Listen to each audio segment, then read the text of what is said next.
저희가 지난 시간에 솔로몬이 마음을 돌려서 또 하나님을 배반하고 또 우상을 숭배했기 때문에 하나님께서 솔로몬에게 이제 나타나셔서 이제 그것에 대해서 하나님께서 책임을 묻겠다라는 것을 말씀을 드렸습니다.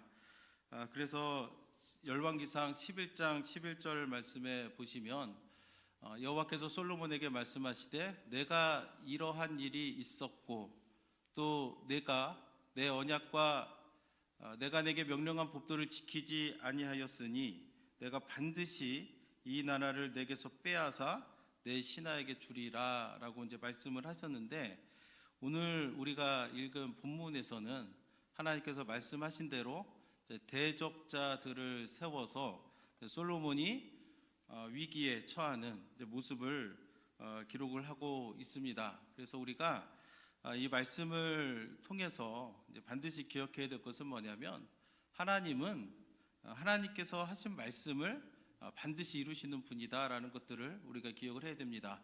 하나님이 우리를 향해서 축복을 말씀하시면 하나님은 반드시 우리를 축복하실 것이고, 또 우리가 하나님 말씀에 불순종했을 때에 또 하나님께서 그것에 대해서 말씀하시면 그 일도 하나님께서 반드시 이루시는 하나님이심을 믿고, 우리가 2024년도 또 신앙의 삶을 살아갈 때에 이것들을 잘 기억하면서 우리가 믿음의 삶을 온전히 잘 살아내는 우리 페이필 한인침례교회 모든 성도님들이 되기를 축복합니다. 그래서 오늘 그 14절 말씀에 보시면 여호와께서 에돔 사람 하닷을 일으켜 솔로몬의 대적이 되게 하시니 그는 왕의 자손으로서 에돔에 거하였더라. 하닷이라는 사람이 이제 솔로몬의 통치에 대해서 이제 그 반대를 하고 이제 대적을 하게 됩니다. 성경에 기록되어 있는 것처럼 하닷은 이제 에돔 사람입니다. 여러분들은 에돔 족속이 누군지 아시나요? 에서의 후손이 이제 에돔 족속인데, 이스라엘의 이제 남쪽 부분에 이제 자리를 잡고 있었던 민족입니다. 근데 이 민족이 다윗 왕이 통치할 때 있어서 이제 완벽하게 이제 정복이 됩니다. 그래서 사무엘하 8장 13절과 14절 말씀을 보시면 다윗이 소금 골짜기에서 에돔 사람 18,000명을 쳐 죽이고 돌아와서 명성을 떨치니라. 다윗이 에돔의 수비대를 두되 온 에돔의 수비대를 두니 에돔 사람이 다 다윗의 종이 되니라. 다윗이 어디로 가든지 여호와께서 이기게 하셨더라. 그래서 이때에 에돔을 정복하는 길에 있을 때에 총 책임을 맡은 사람이 다윗의 국방장관이었던 요압입니다. 요압이 에돔에 가가지고 대략 6개월간을 머물면서 이제 다시는 에돔이 이스라엘에 대항해서 싸우지 못하도록 하기 위해서 무슨 일을 하냐면, 모든 남자아이들, 싸울 가능성이 있는, 반란을 일으킬 수 있는 가능성이 있는 모든 남자아이들을 다 죽입니다. 그런데 그때에 이제 하닷이 간신히 몸을 피해서 이제 애굽으로 가서 이제 바로의 도움을 이제 받게 되는데, 그가 바로의 그 애굽에 가서 바로의 그 도움 가운데 이렇게 지낼 때 다행히 바로가 그를 좋게 봐서 자기 아내의 그 동생과 이제 결혼을 시킵니다. 그러니까 생각해 보면 망명자의 신분이었는데 왕가의 딸과 결혼을 했으니까 나름 이제 출세한 이제 사람인데, 그러나 이제 다윗과 요압이 있을 때는 이제 애굽에 있다가 이제 그 다윗도 죽고 이제 요압이 죽고 나니까 그가 바로에게 얘기해가지고 내가 돌아가겠다 해가지고 에돔으로 돌아가서 이제 솔로몬의 대적자가 됩니다. 그러니까 그 에돔 족속이 이스라엘 사람들에 의해서 이렇게 참혹하게 많이 이제 죽고 본인은 애굽에서 망명 생활을 하고 하니까 하닷이 기본적으로 솔로몬에 대한 감정이 좋겠습니까? 안 좋겠습니까? 안 좋죠. 그러다 보니까 에돔에서 사람들을 모아가지고 자신이 왕이 되어가지고 솔로몬과 이제 대치를 하게 되는 그런 일들이 성경에 기록되어 있는데, 중요한 것은 뭐냐면 이 모든 일을 뒤에서 은밀하게 행하신 손이 있었다라는 거예요. 그게 누구의 손이냐? 하나님의 손이 솔로몬이 범죄에 대해서 이렇게 하닷이라는 사람을 일으켜서 솔로몬의 대적자가 되게끔 하나님께서 만드셨다라는 것들을 우리가 기억을 해야 됩니다.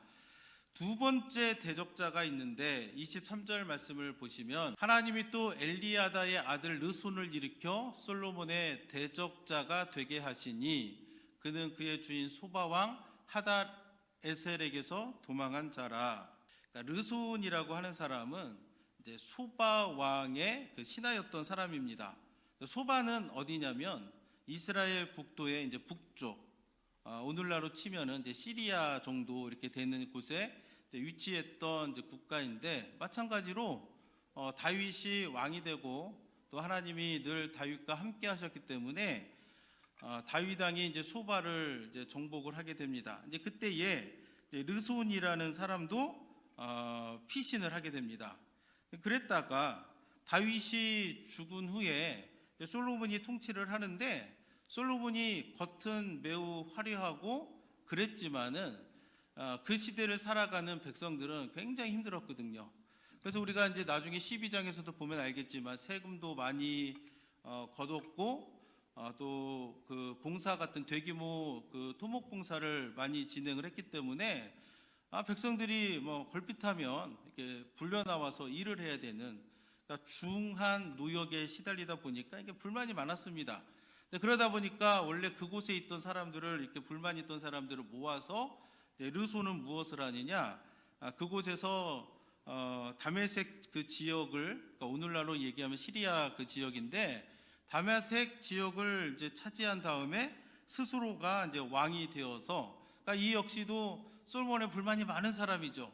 그러다 보니까 이제 그가 솔로몬을 대적하는 일을 했었다라고 성경은 기록하고 있습니다.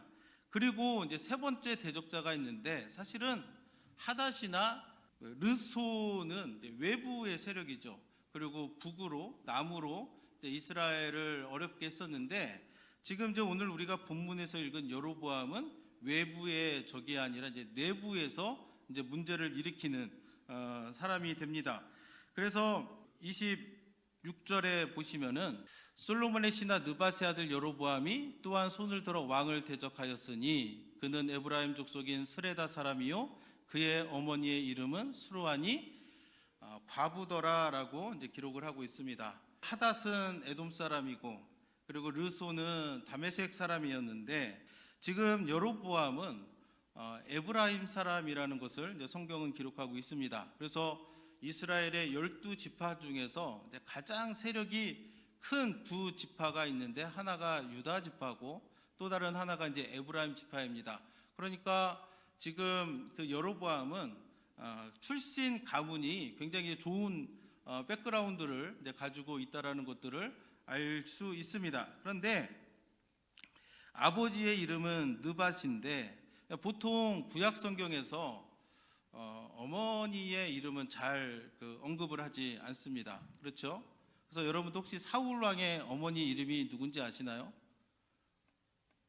아버지의 이름은 나오지만 그 어머니의 이름은 잘 나오지 않습니다. 보통 그래요. 근데 지금 여로보암 같은 경우는 어머니의 이름이 이제 수르하였다라고 이야기를 하면서 한 가지를 더 첨언하자면 그가 이제 과부였다라고 이렇게 이야기를 합니다. 그러니까 느밧은 일찍 죽었을 것이고, 홀어머니 그 아래에서 이제 지냈으니까 아마도 여로보암은 굉장히 힘들고 이제 어려운 이제 그런 사람이었음을 이제 알 수 있습니다. 그런데 여로보암은 어떤 사람이었는가? 28절 말씀을 보시면 이 사람 여로보암은 큰 용사라. 그래서 우리가 용사하면 뭐가 어떤 생각이 듭니까? 뭐 골리앗 이런 사람들이 생각나십니까?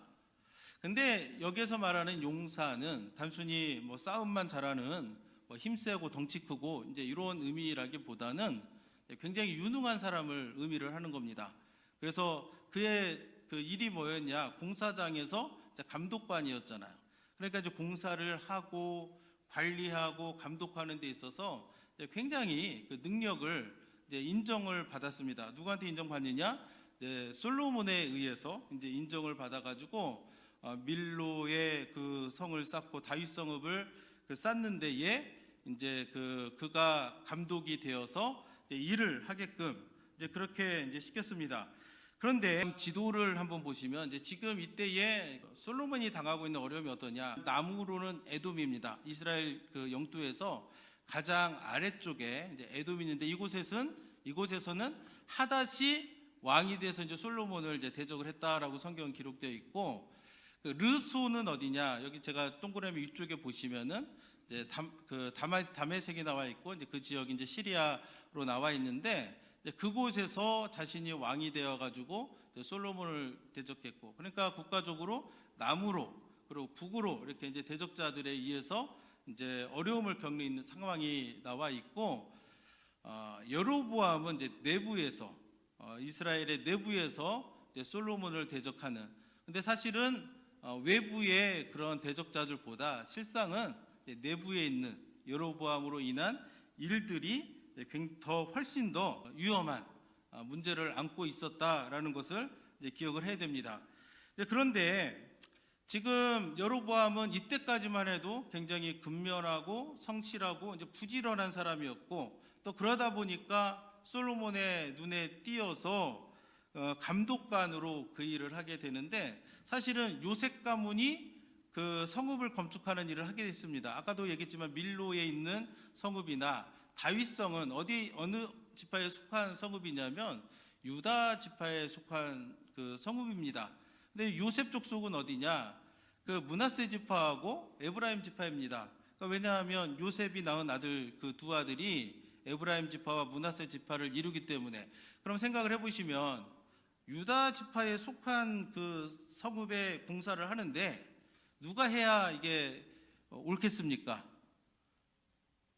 당연히 유다 지파 사람들이 동원이 돼서 이제 그 일을 하는 게 좋을 텐데, 그 일을 누구에게 시키냐면 요셉 지파 사람들을 불러다 시키니, 아무래도 이 사람들의 이제 불만이 이렇게 쌓였을 것이고, 또 한편으로는 그런 일을 시키는 데 있어서 솔로몬은 굉장히 과하게 힘들게 했기 때문에, 그로 인해서 이제 사람들의 이제 불만이 이렇게 쌓여가는데, 어느 날 29절에 보니까 이제 어떤 일이 일어나는데, 그 즈음에 공사의 감독관을 하면서 사람들의 불만은 쌓여가고 있을 그 즈음에 여로보암이 예루살렘에서 나갈 때에 실로 사람 선지자 아이야가 길에서 그를 만나니, 아이야가 새 의복을 입었고 그 두 사람만 들에 있었더라.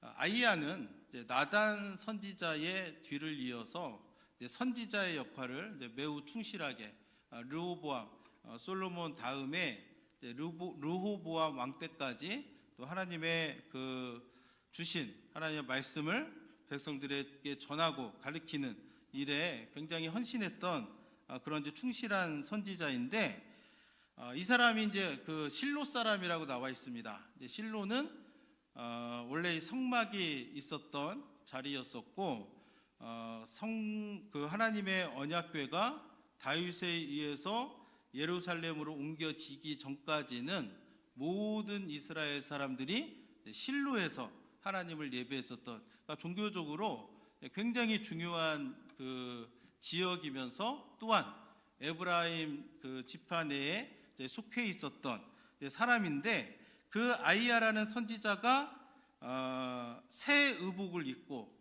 새 의복을 입었다는 얘기는 뭐냐면 하나님의 특별한 메시지를 전할 준비가 되었다라는 것을 의미하고, 두 사람만 들에 있었더라. 이 얘기는 뭐냐면 아이야가 일부러 사람들이 없을 때 여로보암을 불러서 하나님께서 주신 말씀을 전해주기 위해서 일부러 이러한 시간과 장소를 만들었음을 우리는 추측을 할 수가 있습니다.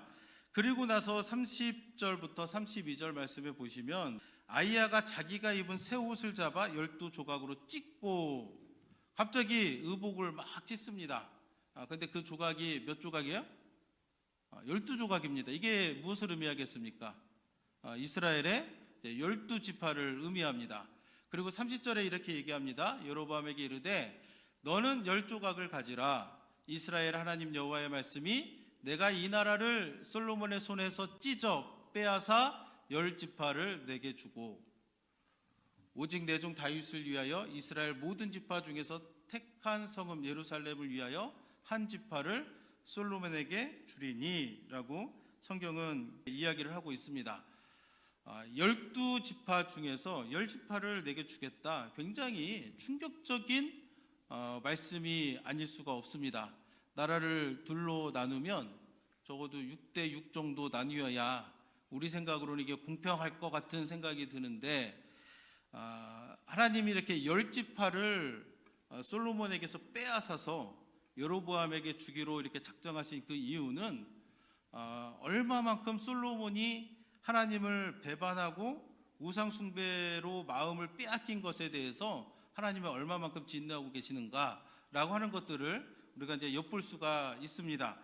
그럼에도 불구하고 하나님이 하시는 말씀은 뭐예요?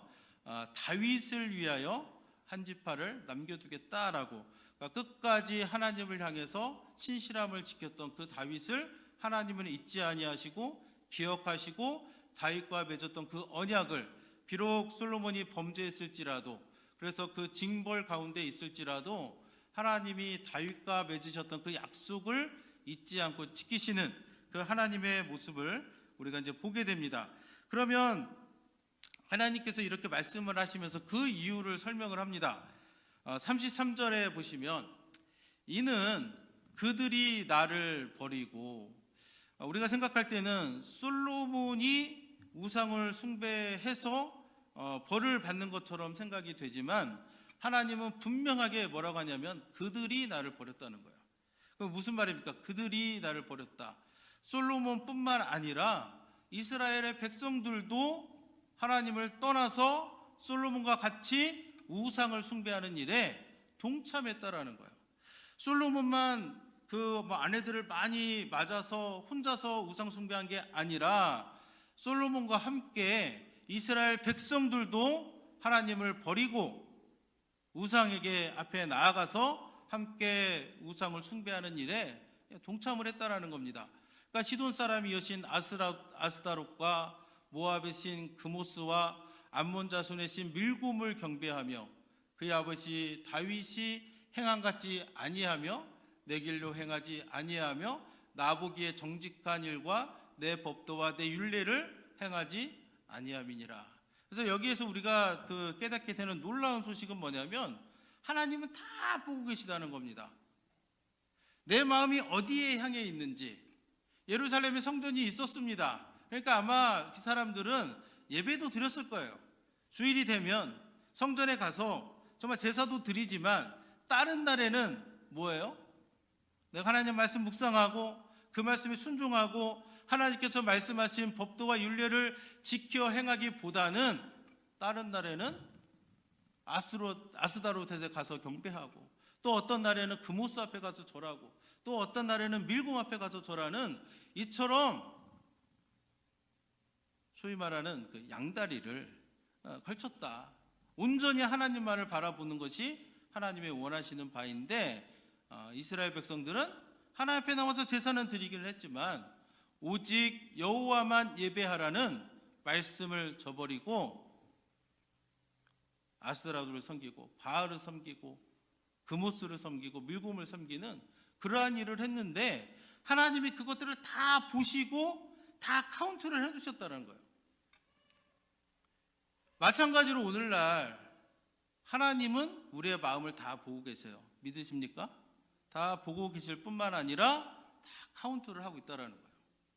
그래서 우리는 이 사실을 무겁게 받아들여야 됩니다. 다른 사람들은 모를 수 있어도, 다른 사람들은 우리가 속일 수 있어도 우리 하나님은 우리가 결코 속일 수가 없는 분이고, 그 하나님께서 우리의 생각과 마음뿐만 아니라 모든 것들을 다 감찰하고 계심을 우리는 이 말씀을 통해서 깨닫게 됩니다. 그로 말미암아서 이제 하나님께서는 어떻게 말씀하시냐, 37절 말씀에 보시면 내가 너를 취하리니 너는 내 마음에 원하는 대로 다스려 이스라엘 위에 왕이 되되, 하나님께서 솔로몬에게 말씀하셨던 것처럼 그에게서 10개의 지파를 빼앗아서 여로보암을 통해 가지고 새로운 나라의 왕으로 삼으시겠다라고 그렇게 얘기를 합니다. 그것뿐만 아니라 더 충격적인 말씀을 하시는데 38절에 보시면 내가 명령한 모든 일에 순종하고 내 길로 행하여 내 눈에 합당한 일을 하며 내 종 다윗이 행함같이 내 율례와 명령을 지키면 내가 너와 함께 있어 내가 다윗을 위하여 세운 것 같이 너를 위하여 견고한 집을 세우고 이스라엘을 내게 주리라 라고 그렇게 약속을 합니다. 오래전에 하나님께서 다윗에게 하셨던 것처럼 그리고 솔로몬에게 나타나셔서 약속하셨던 것처럼 여로보암 너도 내 모든 명령에 순종하고 내 길로 행하면 다윗에게 함께 하셨던 것처럼 내가 너를 통하여 견고한 집을 세우고 이스라엘을 내게 주겠다라고 하나님께서는 그렇게 약속을 하는 것을 성경은 우리에게 알려주고 있습니다.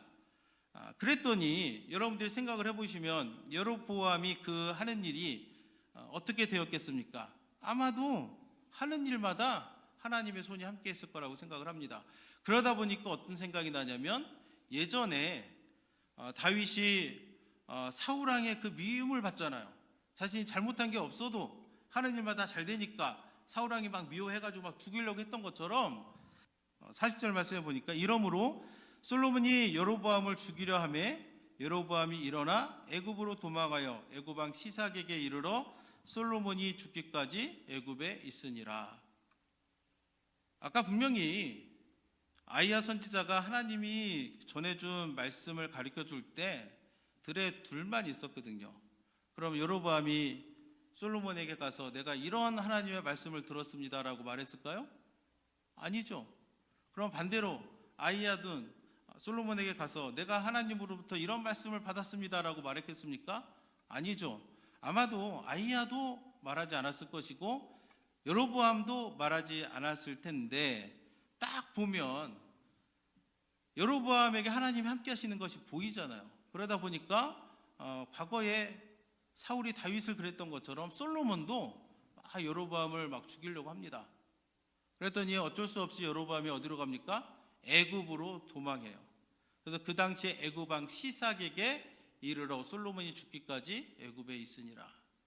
우리가 지금까지 솔로몬의 이야기를 쭉 우리가 말씀을 통해서 우리가 이제 배우고 나누는 시간을 가졌는데 솔로몬의 그 첫 번째 부인이 어느 나라 사람이에요? 애굽 사람이에요. 애굽 사람.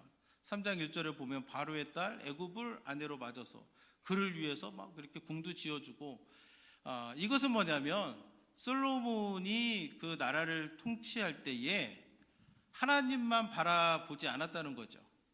물론 하나님을 의지했을 것이고 하나님의 말씀을 생각을 했을 터인데 아까도 얘기했듯이 지금까지 얘기했듯이 솔로몬은 항상 그 마음속에 두 마음이 있었다는 거예요.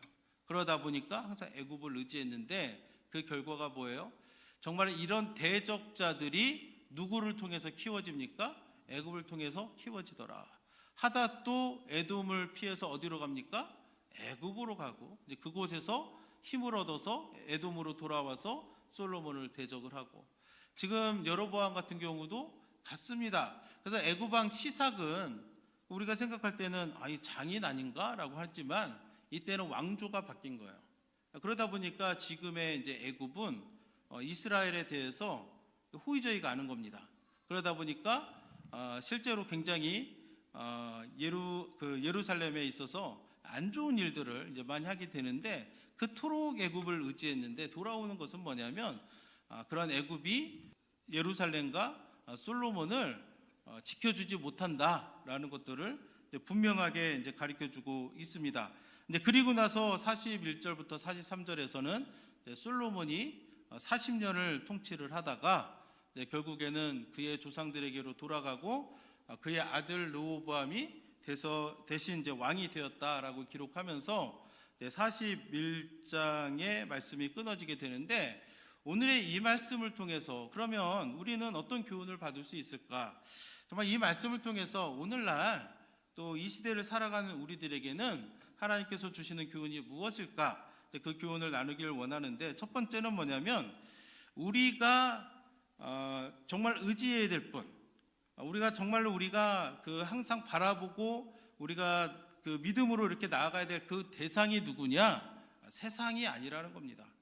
솔로몬이 애굽을 바라보고 애굽을 의지했지만 결국 솔로몬을 가장 궁경에 처하도록 한 나라가 어디냐? 애굽이었음을 우리가 기억을 하면서 그럼 우리는 누구를 늘 생각하고 누구를 늘 바라보아야 되는가? 히브리서 12장 2절의 말씀에 보면은 믿음의 주요 또 온전케 하시는 이인 예수를 바라보자라고 그렇게 기록하고 있습니다.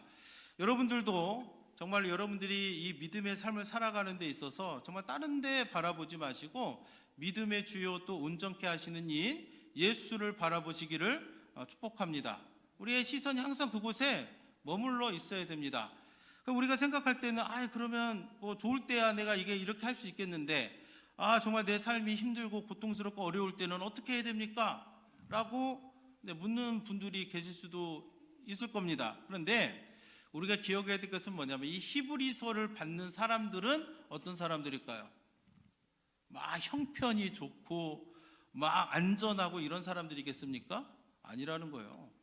그들이 예수를 믿는다는 그 이유만으로 정말 온갖 상상할 수 없는 고난과 핍박 가운데 있는 성도들에게 지금 히브리 기사는 이야기를 하는 겁니다.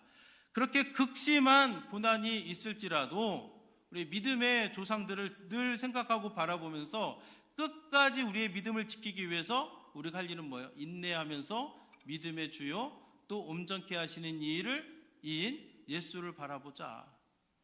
우리만 인내하는 게 아니라는 거예요. 예수님도 십자가를 참으신 그 인내함을 보여주셨지 않느냐라고 말하면서 여러분들만 힘든 게 아니다. 우리를 위해서 십자가를 기꺼이 참으신 믿음의 주요 또 온전케 하시는 이인 예수를 바라보자. 그래서 우리 2024년 표어가 무엇입니까? 나와 있잖아요. 문제보다 크신 하나님을 바라보자. 정말 2024년도에 여러분들이 하나님께 여러분들의 시선을 고정하고 하나님께 기도하고 어떤 상황 가운데 있든지 늘 하나님을 신뢰하는 우리 페이필 한인침례교회 성도님들이 되기를 축복합니다.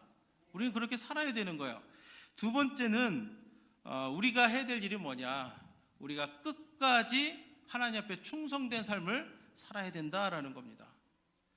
우리가 그 솔로몬의 이야기를 쭉 보다 보면은 참 이렇게 당혹스러운 게 뭐냐면 그렇게 축복을 많이 받았는데 그리고 성경에도 분명히 솔로몬이 하나님을 사랑했다 기록했거든요. 그런데 왜 마지막에 그렇게 됐을까? 솔로몬이 몰락하는 것은 이런 말이 있잖아요. 추락하는 것은 날개가 없다라는 말이 떠오를 정도로 이렇게 급전직하로 이렇게 몰락을 하는 것을 보게 됩니다. 그래서 이것이 나는 안 그러겠지 장담할 수 있습니까, 여러분들? 장담할 수 없는 거예요. 그렇기 때문에 우리가 항상 우리가 무엇을 해야 되느냐? 주님 바라봐야 되는 거예요. 끝까지 우리가 겸손하게 주님 앞에 충성을 해야 되는 겁니다. 그래서 고린도전서 4장 2절에 맡은 자들에게 구할 것은 충성이니라. 2024년도에 여러분들 하나님 앞에서 충성된 하나님의 사람이 되기를 예수님의 이름으로 축복합니다. 마태복음 25장에 보면 달란트의 비유가 나와요. 다 아시죠? 근데 5달란트 받은 사람, 3달란트 받은 사람은 그가 가가지고 5달란트 받은 사람들은 5달란트를 남기고 3달란트 받은 사람은 3달란트를 남기고 그렇게 돌아왔을 때에 주님이 뭐라고 하죠? 잘하였도다.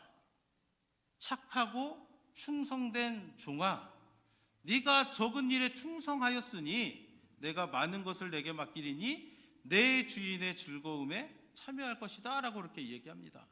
그래서 여러분들이 끝까지 주님께 충성을 다하여서 정말 주님이 베푸시는 그 마지막 잔치에 참여하는 크신 은혜를 누리시기를 원합니다. 요한계시록 2장 10절에서도 이렇게 얘기합니다. 죽도록 충성하라. 그리하면 생명의 면류관을 내게 주리라 라고 주님은 분명히 우리에게 약속하셨습니다. 아까도 얘기했지만 하나님은 약속하신 거 지켜요, 안 지켜요? 지키시는 분이거든요.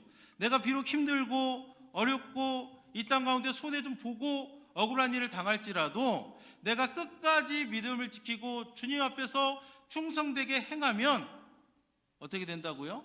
우리 주님이 마지막 날에 우리에게 생명의 면류관을 주시겠다라고 분명하게 약속하고 있습니다. 그럼 저는 이 자리에 있는 여러분들이 그 약속의 말씀을 믿어서 정말 여러분들이 정말 마지막 때까지, 그리고 주님 오실 그날까지 믿음을 변치 않고 끝까지 주님 앞에서 충성하는 그런 믿음의 사람들이 모두가 되기를 예수님의 이름으로 축복합니다. 우리는 할 수 있습니다. 아멘? 할 수 있어요. 자꾸 나를 돌아보면서 못한다, 안 된다라고 생각하지 마세요. 주님이 함께 하시기 때문에 우리는 할 수 있습니다. 그래서 이 믿음을 가지고 늘 예수를 바라보고 끝까지 주님 앞에서 충성을 다하는 저와 여러분들이 되기를 원하면서 우리 마지막 찬송가 295장 같이 부르시고 기도로 예배를 마치도록 하겠습니다.